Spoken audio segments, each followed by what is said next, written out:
Sunday special mutton biryani ರೆಸಿಪಿನ ನಿಮ್ಮ ಜೊತೆ ಶೇರ್ ಮಾಡ್ತಿದ್ದೀನಿ. ಮೊದಲಿಗೆ ಹೇಗೆ ಮಾಡೋದು ಬನ್ನಿ ನೋಡ್ಕೊಳ್ಳೋಣ.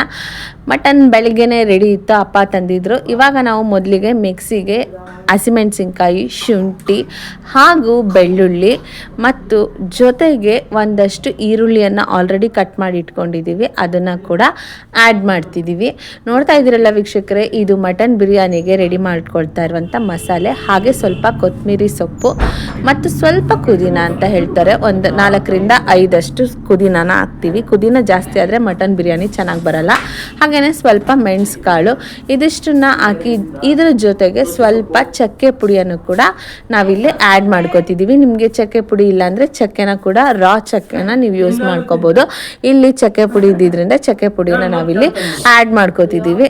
ನೆಕ್ಸ್ಟ್ ನೋಡ್ಕೋತಿದ್ದೀರಲ್ಲ ವೀಕ್ಷಕರೇ, ಕರೆಕ್ಟಾಗಿ ಇದನ್ನು ಗ್ರೈಂಡ್ ಮಾಡಿ ಇಟ್ಕೋಬೇಕು. ಸ್ಟವ್ ಹಚ್ಚಿ ಕುಕ್ಕರ್ನ ಇಟ್ಟು ಅದಕ್ಕೆ ಸ್ವಲ್ಪ ಎಣ್ಣೆನ ಹಾಕೋಬೇಕು. ನಮ್ಮ ಮನೆಯಲ್ಲಿ ನಾವು ಯೂಸ್ ಮಾಡ್ತಾ ಇರೋದು ಸನ್ಪ್ಯೂರ್ ಆಯಿಲು. ಎಣ್ಣೆನ ನಿಮ್ಗೆ ಎಷ್ಟು ಬೇಕೋ ಅಷ್ಟು ಹಾಕೋಬೋದು. ನಾವಿಲ್ಲಿ ಆಲ್ಮೋಸ್ಟ್ ಒಂದು ದೊಡ್ಡ ಸೌಟಷ್ಟು ಹಾಕೊಂಡಿದ್ದೀವಿ ಎಣ್ಣೆನ. ಅದ್ರ ಜೊತೆಗೆ 2 ಸ್ಪೂನಷ್ಟು ತುಪ್ಪವನ್ನು ಕೂಡ ನಾವಿಲ್ಲಿ ಹಾಕೋತಾ ಇದ್ದೀವಿ. ಬಿರಿಯಾನಿಗೆ ತುಪ್ಪವನ್ನು ಒಗ್ಗರಣೆಗೆ ಹಾಕೋದ್ರಿಂದ ಗಮ್ ಅಂತ ಸ್ಮೆಲ್ ಬರುತ್ತೆ. ತುಪ್ಪ ಹಾಕೋದ್ರಿಂದ ಬಿರಿಯಾನಿ ಕೂಡ ತುಂಬ ಟೇಸ್ಟಿಯಾಗಿರುತ್ತೆ ಹಾಗೂ ರೈಸ್ ಮೆತ್ತಗಾಗತ್ತೆ ಅಂತಲೇ ಹೇಳ್ಬೋದು. ನೋಡ್ತಾ ಇದ್ರಲ್ಲ ವೀಕ್ಷಕರೇ, ತುಪ್ಪನ ಹಾಕೋತಿದ್ದೀವಿ. ಇದು 2 ಕೂಡ ಚೆನ್ನಾಗಿ ಬಿಸಿ ಆಗಬೇಕು. ಚೆನ್ನಾಗಿ ಬಿಸಿ ಆಗಿಲ್ಲ ಅಂತಂದರೆ ಒಗ್ಗರಣೆಯ ಘಮ ನಿಮಗೆ ಮೂಗಿಗೆ ಬರಲ್ಲ. ಅಂದರೆ ಮನೆ ತುಂಬ ಬೀದಿ ತುಂಬ ಹರಡಬೇಕು ಬಿರಿಯಾನಿ ಘಮ ಅಂದರೆ. ಚೆನ್ನಾಗಿ ಎಣ್ಣೆ ಕಾದ ನಂತರನೇ ಮಾಡಬೇಕು. ಈಗ ಎಣ್ಣೆ ಕಾದಿದೆ, ಇದಕ್ಕೆ ನಾವು ಪಲಾವ್ ಸಾಮಾನು ಹಾಕೋತಿದ್ದೀವಿ. ಪಲಾವ್ ಸಾಮಾನು ಬಂದು ಪಲಾವ್ ಎಲೆ, ಹಾಗೆಯೇ ಅನಾನಸ್ ಹೂವು, ಕಲ್ಲುವು, ಚಕ್ಕೆ, ಲವಂಗ ಮತ್ತು ಕಸ್ತೂರಿ ಮೇಥಿ ಹಾಗೂ ಓಂಕಾಳು ಇವಿಷ್ಟನ್ನು ಕೂಡ ಹಾಕ್ಕೊಂಡು ಚೆನ್ನಾಗಿ ಫ್ರೈ ಮಾಡ್ಕೋಬೇಕು. ಸಣ್ಣ ಉರಿ ಇಟ್ಕೋಬೇಕು. ಲೋ ಫ್ಲೇಮಲ್ಲಿದ್ದರೆ ಇವ್ಯಾವುದು ಕೂಡ ಸೀದೋಗೋದಿಲ್ಲ, ಚೆನ್ನಾಗಿ ತುಪ್ಪ ಮತ್ತು ಎಣ್ಣೆಯಲ್ಲಿ ಫ್ರೈ ಆಗುತ್ತೆ ಅಂತ ಹೇಳ್ಬೋದು. ನೋಡ್ತಾ ಇದ್ರಲ್ಲ, ಇದನ್ನು ಒಂದು ರೌಂಡ್ ನೀಟಾಗಿ ಫ್ರೈ ಮಾಡ್ಕೋಬೇಕು. ಇದಾದಮೇಲೆ ನೆಕ್ಸ್ಟು ಈರುಳ್ಳಿನ ಹಾಕ್ಕೋಬೇಕು ವೀಕ್ಷಕರೇ. ನಾವು ಆಲ್ರೆಡಿ ಹೆಚ್ಚಿಟ್ಕೊಂಡಿದ್ದಂಥ ಈರುಳ್ಳಿನ ನಾವಿಲ್ಲಿ ಹಾಕೋತಾ ಇದ್ದೀವಿ. ನೀವು ಕೂಡ ಇದೇ ರೀತಿ ಮಾಡೋದ್ರಿಂದ ಏನಾಗುತ್ತೆ, ಅಡುಗೆ ಚೆನ್ನಾಗಿ ಬರುತ್ತೆ. ಬಿರಿಯಾನಿ ಟೇಸ್ಟ್ ಕೂಡ ತುಂಬಾ ಚೆನ್ನಾಗಿ ಬಂದಿತ್ತು ಅಂತ ಹೇಳ್ಬೋದು. ಈರುಳ್ಳಿ ಚೆನ್ನಾಗಿ ಬಾಡಬೇಕು. ಈರುಳ್ಳಿ ಚೆನ್ನಾಗಿ ಬಾಡಿದ ನಂತರ ನೀವು ಮುಂದಿನ ಸ್ಟೆಪ್ಗೆ ಹೋಗಬೇಕು. ಅಂದರೆ ನಿಮ್ಮ ಮಟನ್ನ ಹಾಕೋಬೇಕು. ನಮ್ಮ ಮನೆಯಲ್ಲಿ ಬೆಳಗ್ಗೆನೇ ಅಪ್ಪ ಮಟನ್ನ ತಂದಿದ್ರು.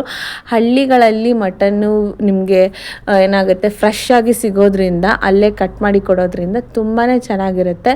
ಹಾಗೂ ನಿಮಗೆ ಟೇಸ್ಟ್ ಡಿಫ್ರೆನ್ಸ್ ಗೊತ್ತಾಗ್ಬಿಡುತ್ತೆ. ಸಿಟಿನಲ್ಲಿ ಮರಿ ಕುಯ್ದಿಟ್ಟು ನೆಕ್ಸ್ಟ್ ಕೊಡೋದಕ್ಕೂ ಹಳ್ಳಿನಲ್ಲಿ ಆವಾಗಲೇ ಕುಯ್ದಂಥ ಒಂದು ಎಳೆ ಮರಿಗಳದ್ದು ಮಟನ್ಗೂ ತುಂಬ ವ್ಯತ್ಯಾಸ ಇರುತ್ತೆ. ನಮ್ಮ ಮನೆಯಲ್ಲಿ ಊರಲ್ಲೇ ಮಟನ್ ಕಟ್ ಮಾಡಿದ್ದನ್ನು ತೊಗೊಂಬಂದಿದ್ದು, ತುಂಬ ಟೇಸ್ಟಾಗಿ ಬಂದಿತ್ತು ಬಿರಿಯಾನಿ ಕೂಡ ಅಂತ ಹೇಳ್ಬೋದು. ನೆಕ್ಸ್ಟು ಮಟನ್ನ ಆ್ಯಡ್ ಮಾಡಿ ಅದಕ್ಕೆ ಸ್ವಲ್ಪ ಅರಿಶಿನ ಪುಡಿನ ಕೂಡ ಹಾಕಿ ಚೆನ್ನಾಗಿ ಫ್ರೈ ಮಾಡ್ಕೋಬೇಕು. ಚೆನ್ನಾಗಿ ಫ್ರೈ ಆದ ನಂತರ ಇದನ್ನು ನೀಟಾಗಿ ನಾವು ಮಿಕ್ಸ್ ಮಾಡ್ಕೋಬೇಕು. ಮಸಾಲೆ ಏನಿತ್ತು ಅದು ನೀಟಾಗಿ ಮಟನ್ ಜೊತೆ ಹೋಗೋ ರೀತಿ ನೀಟಾಗಿ ಮಿಕ್ಸಪ್ ಮಾಡ್ಕೋಬೇಕು. ಮಿಕ್ಸಪ್ ಮಾಡಿಕೊಂಡು ಚೆನ್ನಾಗಿ ಮಟನ್ ಫ್ರೈ ಆಗ್ತಾ ಇದ್ದ ಹಾಗೆಯೇ ಸ್ವಲ್ಪ ಇದಕ್ಕೆ ಚೂರು ಸಾಲ್ಟ್ನ ಆ್ಯಡ್ ಮಾಡೋದ್ರಿಂದ ಮಟನ್ ಬೇಗ ಬೇಯುತ್ತೆ ಅಂತಲೇ ಹೇಳ್ಬೋದು. ಹಾಗೆಯೇ ಇಲ್ಲಿ ಮಟನ್ 1 ರೌಂಡ್ ಚೆನ್ನಾಗಿ ರೋಸ್ಟ್ ಆಗಿದೆ. ಈ ರೋಸ್ಟ್ ಆದ ಮಟನ್ಗೆ ನಾವು ಆಲ್ರೆಡಿ ರುಬ್ಬಿಟ್ಕೊಂಡಿದ್ದಂಥ ಮಸಾಲೆನ ಆ್ಯಡ್ ಮಾಡ್ಕೋತಿದ್ದೀವಿ ವೀಕ್ಷಕರೇ. ನೀವು ಕೂಡ ಹೀಗೇ ನುಣ್ಣಗೆ ಪೇಸ್ಟ್ ಮಾಡ್ಕೊಂಡಿದ್ದಂಥ ನಿಮ್ಮ ಮಸಾಲೆಯನ್ನು ಆ್ಯಡ್ ಮಾಡ್ಕೊಳ್ಳಿ. ಮಸಾಲೆನ ಆ್ಯಡ್ ಮಾಡಿ ಅದಕ್ಕೆ ನೀವು ಎಷ್ಟು ಬೇಕೋ ಅಷ್ಟು ನೀರನ್ನು ಕೂಡ ಹೆಚ್ಚಿಸ್ಕೋಬೋದು. ಸ್ವಲ್ಪ ನೀರನ್ನು ಹಾಕಿ ನೀಟಾಗಿ ಮಿಕ್ಸಪ್ ಮಾಡ್ಕೊಳ್ಳೋದ್ರಿಂದ ನಿಮಗೆ ನೀರು ಕೂಡ ಹೆಚ್ಚುತ್ತೆ. ಹಾಗಾಗಿ ಮಟನ್ ಬೇಗ ಬೇಯ್ಕೊಳ್ಳೋದಕ್ಕೆ ಹೆಲ್ಪ್ ಆಗುತ್ತೆ. ಕುಕ್ಕರಲ್ಲೇ ನಮ್ಮನೇಲಿ 1 ರೌಂಡ್ ಕೂಗಿಸ್ಕೊಬಿಡೋಣ ಅಂತ ಹೇಳಿ ಇವತ್ತು ಮಸಾಲೆನ ಆ್ಯಡ್ ಮಾಡಿ ಅದನ್ನು ನೀಟಾಗಿ ಮಿಕ್ಸಪ್ ಕೂಡ ಮಾಡಿಕೊಂಡು ಅದಕ್ಕೆ ಎಷ್ಟು ಬೇಕೋ ಅಷ್ಟು ಎಕ್ಸ್ಟ್ರಾ ನೀರನ್ನು ಕೂಡ ಆ್ಯಡ್ ಮಾಡ್ಕೋತೀವಿ. ನೋಡ್ತಾ ಇದ್ದೀರಲ್ಲ ವೀಕ್ಷಕರೇ, ನೀಟಾಗಿ ಮಸಾಲೆ ಒಂದೊಂದು ಚೂರು ಈ ಮಿಕ್ಸಿನಲ್ಲಿ ಉಳ್ಕೊಂಡಿದ್ದಂಥ ಮಸಾಲೆ ಫುಲ್ಲು ಬರಲಿ ಅಂತ ಹೇಳಿ ಮಿಕ್ಸಿನ 1 ರೌಂಡು ನೀರಲ್ಲಿ ಈಗ ಮಾಡಿಕೊಂಡು ಒಳಗಡೆ ಹಾಕ್ಕೊಂಡ್ವಿ. ಅದಾದಮೇಲೆ ರೆಡಿ ಆಯಿತು ನಮ್ಮ ಒಂದು ಮಟನ್ ಗ್ರೇವಿ ಥರನೇ ಆಗಿರುತ್ತೆ ಇದು. ಇದಕ್ಕೆ ಸ್ವಲ್ಪ ಟೊಮೊಟೊ ಕೂಡ ಆ್ಯಡ್ ಮಾಡಿ, ಹಾಗೆಯೇ ಚರ್ಬಿ ಮಾಂಸ ಇರುತ್ತೆ, ಚರ್ಬಿನ ಕೂಡ ಹಾಕೋದ್ರಿಂದ ಕೊನೆಯಲ್ಲಿ, ಮುಂಚೆನೇ ಹಾಕ್ಬಿಟ್ರೆ ಚರ್ಬಿ ಒಂಥರ ಆಗ್ಬಿಡುತ್ತೆ. ಬಟ್ ಕೊನೆಯಲ್ಲಿ ಹಾಕಿ ಚೆನ್ನಾಗಿ ಮಿಕ್ಸಪ್ ಮಾಡಿಕೊಂಡು ಇದನ್ನು 1 ಕೂಗು ಕೂಗಿಸ್ಕೋಬೇಕು. ನಿಮಗೆ ಮಟನ್ ಚೆನ್ನಾಗಿ ಬೇಯಬೇಕು ಅಂತ ಇದ್ದರೆ 2 ಕೂಗನ್ನು ಕೂಗಿಸ್ಕೊಳ್ಳಿ. ಇಲ್ಲ ಮಟನ್ ಸ್ವಲ್ಪ ಬಲ್ತಿತ್ತು ಅಂದರೆ 3 ಕೂಗಿಸ್ಕೊಂಡ್ರೆ ಫಾರ್ ಬೆಟರು. ಮಟನ್ನ ನೀವು 3 ಕೂಗಿಸ್ಕೊಬಿಟ್ರೆ ಅನ್ನ ಬೇಗ ಮಾಡ್ಕೊಬಿಡ್ಬೋದು ಅಂತಲೇ ಹೇಳ್ಬೋದು. ಈಗ ಕುಕ್ಕರ್ನ ಮುಚ್ಚಿ ನಾವು 3 ವಿಸಲ್ನ ಕೂಗಿಸ್ಕೋತೀವಿ. ನೀವು ಕೂಡ ಇದೇ ರೀತಿ ನಿಮ್ಮ ಮನೆಯಲ್ಲಿ ಮಾಡ್ಕೊಳ್ಳೋದ್ರಿಂದ ಏನಾಗುತ್ತೆ, ಪಟಾಪಟ್ ಅಂತ ಮಟನ್ ಬಿರಿಯಾನಿನ ಒಂದು ಅರ್ಧ ಗಂಟೆ ಒಳಗಡೆ ಮಾಡಿ ಮುಗಿಸ್ಬೋದು ಅಂತ ಹೇಳ್ಬೋದು. ನೆಕ್ಸ್ಟ್ ಈ ಕಡೆ ಇನ್ನೊಂದು ಸೈಡಲ್ಲಿ ನೀರು ಕುದಿಯೋಕೆ ಇಟ್ಟಿದ್ವಿ. ಕುದೀತಾ ಇರೋ ನೀರಿಗೆ ಆಲ್ರೆಡಿ ನಾವು ರೆಡಿ ಮಾಡಿ ಇಟ್ಕೊಂಡಿದ್ದಂಥ ಒಂದು ಮಟನ್ ಏನಿತ್ತು ಆ ಮಟನ್ದು ಗ್ರೇವಿನ ಆ್ಯಡ್ ಮಾಡ್ಕೋತಿದ್ದೀವಿ. ನೋಡ್ತಾ ಇದ್ರಲ್ಲ ವೀಕ್ಷಕರೇ, ಮಟನ್ ಗ್ರೇವಿನ ನಾವು ಕುದೀತಾ ಇರುವಂಥ ನೀರಿಗೆ ಆ್ಯಡ್ ಮಾಡ್ತಾಯಿದ್ದೀವಿ.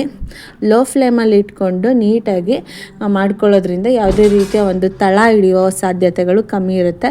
ಇವಾಗ ಇದು ಚೆನ್ನಾಗಿ ಕುದಿಯೋಕ್ಕೆ ಸ್ಟಾರ್ಟ್ ಆಗಿದೆ. ಕುದೀತಾ ಇರಬೇಕಾದ್ರೆ ಅಕ್ಕಿನ ನೀಟಾಗಿ ವಾಶ್ ಮಾಡಿ ಅಂದರೆ ತೊಳೆದು ನೆನೆಸಿ ಇಟ್ಕೊಂಡಿದ್ವಿ. ಆ ಅಕ್ಕಿನ ಕೂಡ ನಾವಿಲ್ಲಿ ಆ್ಯಡ್ ಮಾಡ್ತಾಯಿದ್ದೀವಿ. ಅಕ್ಕಿನ ಆ್ಯಡ್ ಮಾಡಿ ಇದನ್ನು ಒಂದು ಪಾತ್ರೆಯಲ್ಲಿ ಕವರ್ ಮಾಡಬೇಕು. ಸ್ವಲ್ಪ ಹೊತ್ತಿನ ನಂತರ ಇದು ಲೈಟಾಗಿ ಕುದಿಯೋಕ್ಕೆ ಸ್ಟಾರ್ಟ್ ಆಗುತ್ತೆ ಅಂತಲೇ ಹೇಳ್ಬೋದು. ಆವಾಗ ಏನಾಗುತ್ತೆ, ಅಕ್ಕಿ ಬೇಗ ಅರಳಕ್ಕೆ ಸ್ಟಾರ್ಟ್ ಆಗುತ್ತೆ, ಅನ್ನ ಬೇಗ ಆಗಿಬಿಡುತ್ತೆ ಅಂತ ಹೇಳ್ಬೋದು.